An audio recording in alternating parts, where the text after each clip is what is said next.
اللہ کے بندے ہر کام مفاد کے پیچھے نہیں، کوئی اللہ کی رضا کے لیے بھی ہونا چاہیے، کوئی اللہ کی محبت کے لیے بھی ہونا چاہیے، کوئی جنت کے حصول کے لیے بھی ہونا چاہیے۔ یہ زندگی اللہ نے دی ہے، یہ بڑی مختصر ہے، اس زندگی میں اعمال اچھے اچھے کرو۔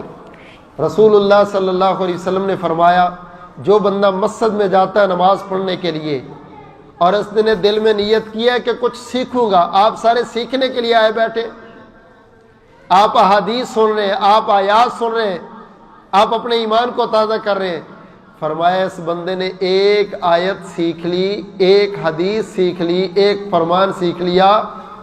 رسول اللہ صلی اللہ علیہ وسلم فرماتے ہیں کحجۃ تامہ، اللہ اس بندے کو پوری حج کا ثواب دے دیتے، پوری حج کا ثواب دے۔ صحیح حدیث ہے میرے پیغمبر کی۔ مسجد میں آؤ سیکھنے کے لیے، آپ کو انتظار رہنا چاہیے، یار یہ جمعہ آنے والا ہے، میں نے انشاءاللہ بر وقت جا کے پڑھنا ہے، فلاں نماز کے بعد درس ہوتا ہے، میں نے انشاءاللہ خوشی سے سننا ہے۔